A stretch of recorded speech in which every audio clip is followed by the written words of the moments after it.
Hi, my name is Shih-Han. Today I'm going to talk about how to verify quantum computation non-interactively and in zero knowledge. This is a joint work with Gorjan Alagic, Andrew Charles, and Alex Grilo. Our paper is available on arXiv. We believe that quantum devices outperform classical computers.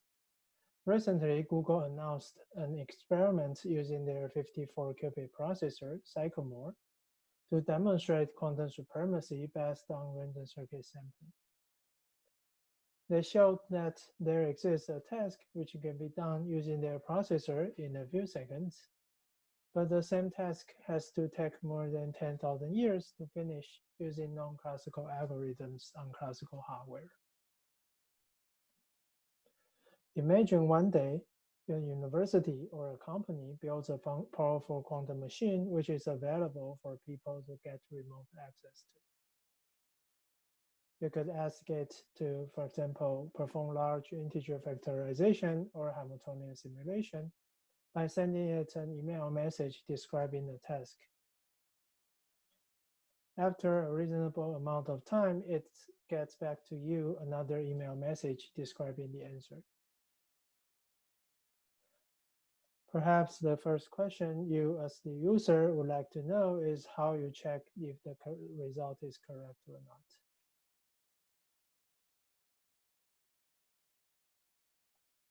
The answers to some problems are easy to check.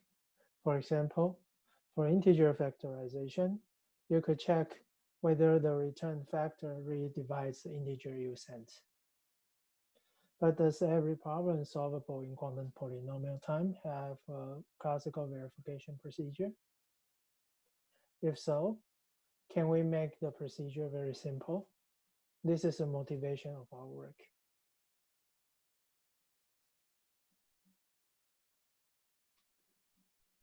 In theory, the task of verification can be formalized as an interactive proof system or an argument system, provided the prover is valid. Interactive proof system or a protocol consists of two machines.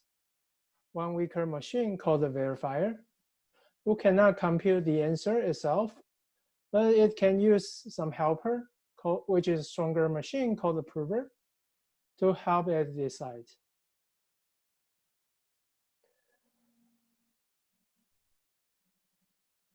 A protocol for language L is complete if for all yes instances,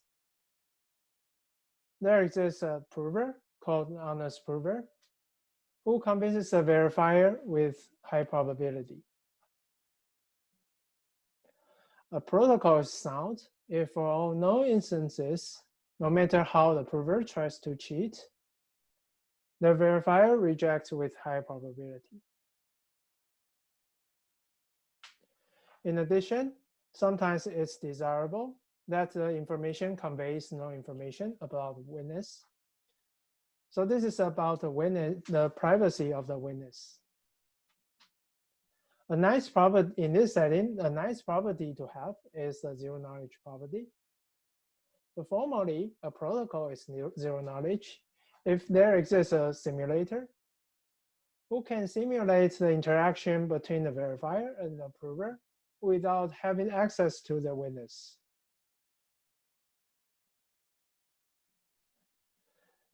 In the context of delegation of quantum computation, the question to ask is that how we verify quantum computation when classical simulation is not possible. There are a few different approaches.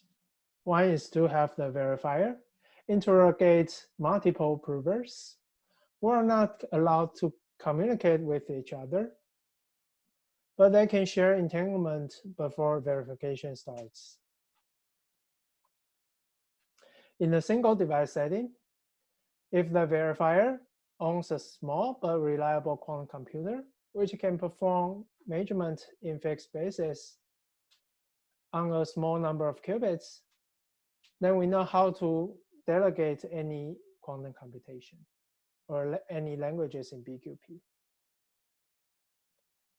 Recently, in a breakthrough, MADEV showed the first purely classical verification of quantum computation against a quantum prover who cannot break the assumption of learning with errors.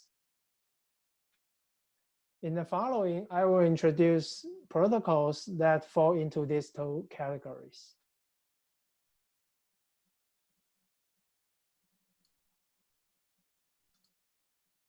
If the verifier owns a small quantum computer that can perform X or Z basis measurements on 2 qubits, then here is a protocol that verifies the local Hamiltonian problem.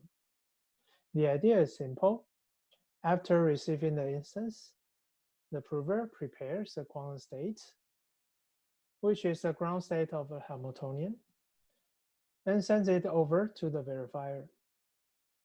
The verifier samples a local term and performs X or Z basis measurements on 2 qubits. Then he checks the parity of the outcomes. For this approach to work, we are distinguishing the Hamiltonian whose ground state energy is below some threshold, or at least inverse polynomial above the threshold. Also, the protocol can be used to verify every language in BQP because there is a reduction from every language in BQP to a local Hamiltonian problem. The protocol also works for QMA if the quantum efficient prover is given access to a quantum witness, which may not be efficiently prepared. The MADEV protocol is a combination of the XZ Hamiltonian protocol with a verifiable remote XZ basis measurement procedure, which she calls a measurement protocol. The idea is as follows. After receiving the instance, the verifier samples a local term and the key pair depending on the term. The public key, PK, encodes a so-called trapdoor cloud-free or trapdoor injective function. The prover prepares a ground state and queries the function at PK on the state. The verifier fixes the state by requesting a measurement on the image register.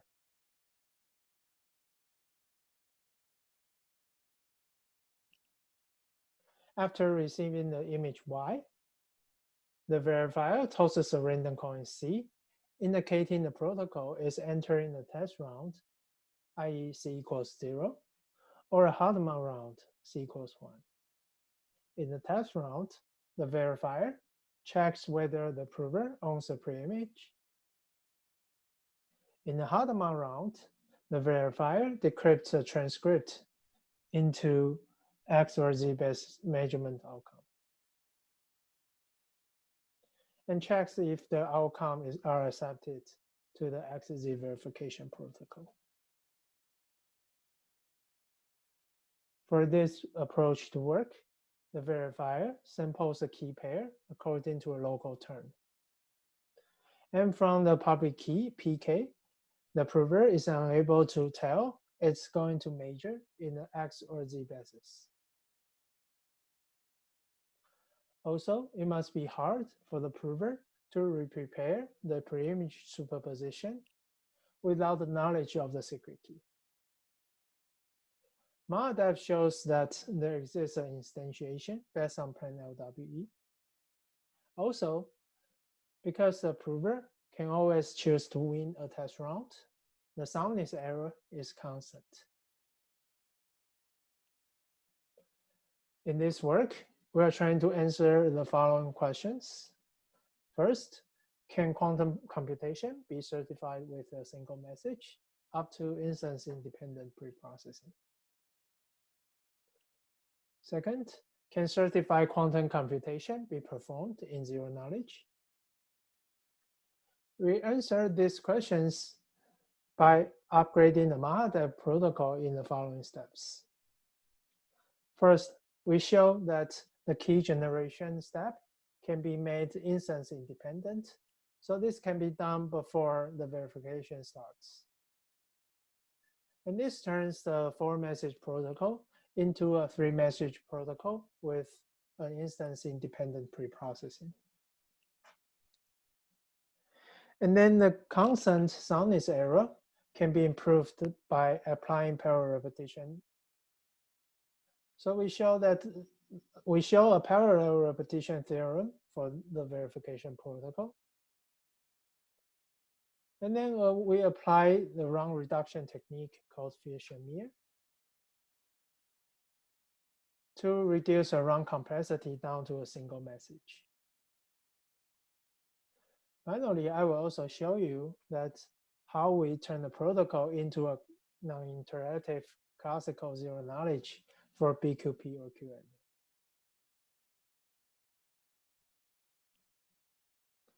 The first step is to show that the key generation can be done before the verification starts, i.e. before they receive the instance. The idea is simple. First, we sample bases randomly, and then sample the keys according to a random basis. After receiving the instance, the verifier samples the real basis according to the Hamiltonian. If they don't match, the verifier accepts. Otherwise, they run the same verification procedure as before. In the soundness analysis, because the Hamiltonian is too local, with probability of fourth, they match at the cost that the gap gets decreased by a factor of 1/4. This is fine because we can apply a standard amplification procedure to amplify the gap.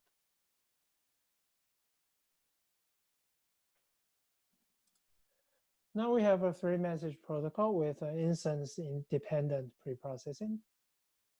Now we show that the soundness error can be proved by applying parallel repetition.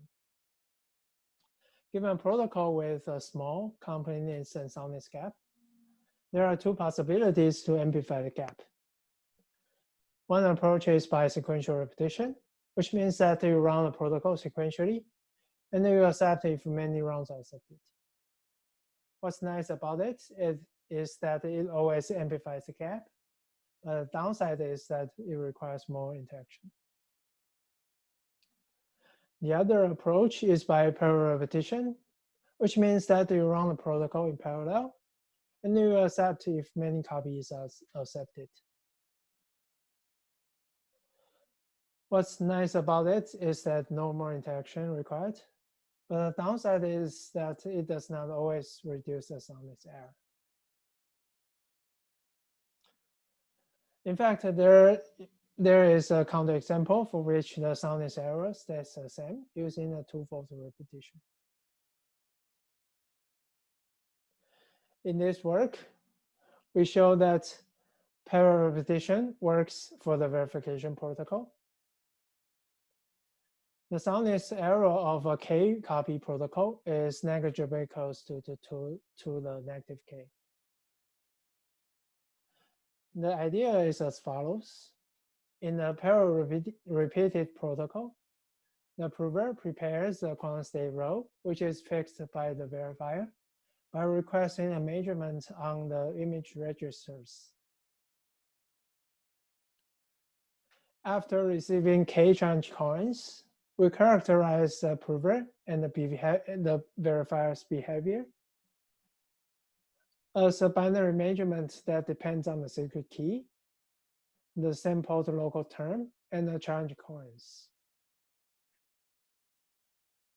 We show that the accepting projectors are nearly orthogonal with respect to any state that can be prepared by the prover. Otherwise, there exists an adversary who wins a single copy protocol with probability arbitrarily close to 1. That contradicts the soundness guarantee of the single copy protocol.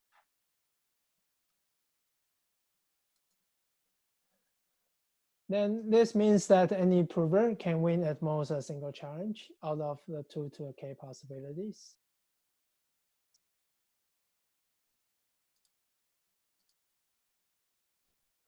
Now we are ready to apply a round reduction technique called Shih-Han to turn the protocol into a non-interactive one. The Shih-Han transform turns a signal protocol, which means that it's a 3-message public coin protocol, into a non-interactive one. The idea is as follows. Because a second message is a random coin, instead of having the verifier toss it, the prover gets a coin by hashing the instance and the first part of the message. Because the verifier can check whether this is a correct hash, the prover is unable to pick a random coin that he knows how to win. We show that the field transformation of the verification protocol has a negligible soundness error. The proof idea is as follows. Assuming there exists an adversary A who breaks the transform protocol, that means that there must be a noticeable fraction of bad keys with which the adversary wins the protocol with non-negligible probability. Then by the same reduction as the paper by Dong, Fair, Mayans, and Schaffner, there exists an adversary B who wins a 3-message protocol with probability arbitrarily close to 1. By the soundness guarantee of the 3-message protocol, we get a contradiction.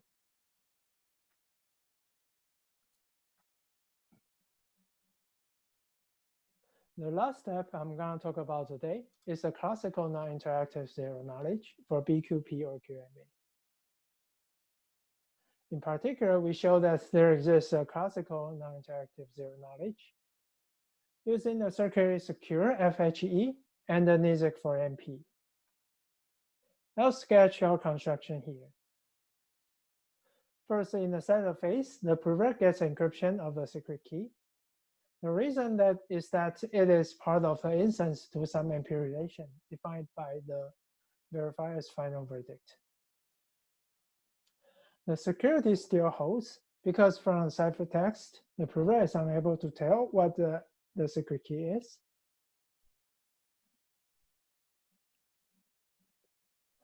The original protocol is not zero-knowledge because the first step, the first message, is obtained by querying the function FPK on the witness state. We get around this by having the prover encrypt the witness state with a quantum one-time pad and commits to the keys, so prover is unable to change a value afterwards. So now the first message is obtained by querying FPK on a maximally mixed state. So the first message is simulatable. In the last step, the prover gets accepted by sending the openings and the measurement outcomes, which makes the protocol not zero-knowledge. So we get around this by viewing these strings as a witness to the MP relation. Instead of sending the witness in the plaintext, the prover sends a homomorphically evaluated NIST proof. So by the zero-knowledge property of the NIST scheme, the protocol is zero-knowledge. In summary, we showed classical verification of quantum computation can be performed non-interactively and in zero-knowledge. This is done by upgrading the Mahadar protocol in a few steps. First, we show that the key generation can be made instance independent. So this can be done in the setup phase. Next, we show that the soundness error can be improved by applying parallel repetition. Also, we show that the wrong complexity can be reduced by applying Shih-Han transform to a single message. Finally, I also presented a classical non-interactive zero-knowledge for BQPO Q&A. I'll wrap up with a few open questions. First, can we prove security when the oracle is instantiated with a concrete hash function? Note that the security holds in the random oracle model. In practice, we will need to replace it with a concrete construction. Can we show that there exists a construction that the security still holds? Next, can we show a parallel repetition theorem for any interactive arguments against the quantum prover? Finally, can we give a simpler NIST argument for BQP or QMA? Our construction relies on a NIST for MP and a security secure FHE. Can we use a lighter construction for the same task? That ends my talk. Thanks for listening.